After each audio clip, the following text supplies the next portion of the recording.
Hey everybody, Nick here with another post-theater clarity. And for 2 weeks in a row, we are going to have a movie that is a re-release.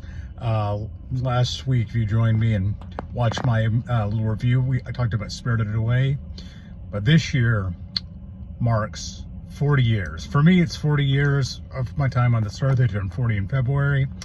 And 40 years since in what is, in my opinion, the greatest time travel movie ever made was released. Yes, Back to the Future. And here we are for the 40th anniversary re-release in the theaters. And I mean, it's Back to the Future. It's a fantastic movie. It's an adventure movie. It's a comedy. There's drama in there. It's such a heartfelt, wild ride of a movie. With an amazing cast. You have Michael J. Fox, Leah Thompson, Crispin Glover, Christopher Lloyd, and the great Tom Wilson as Biff. I don't feel that Tom Wilson gets enough credit for...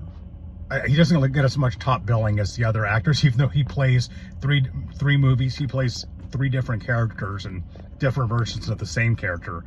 And it's amazing. And Biff Tannen is one of the great 80s villains, and couldn't be played by a nicer guy in Tom Wilson. All these years later, the movie still holds up. It is such a visual delight. The music just rings so true, and it's amazing.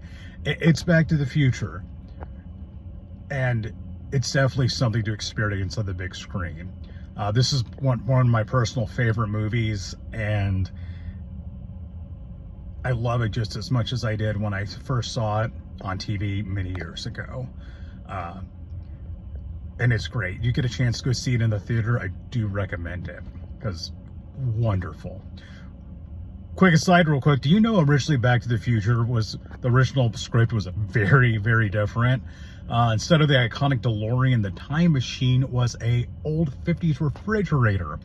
Marty was a pothead. Doc Brown lived in an old movie theater, and he and Marty had a business of pirating VHS tapes. And Doc Brown had a pet chimpanzee. And when Marty goes back in time in his effort to get back to the future, his journey back in the fridge involves a nuclear explosion.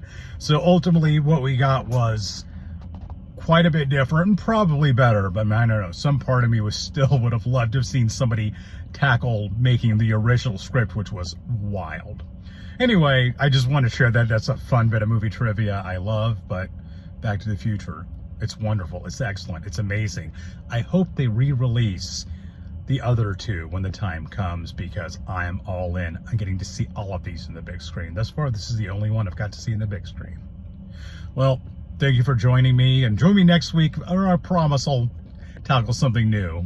But until then, I'll see you guys next time.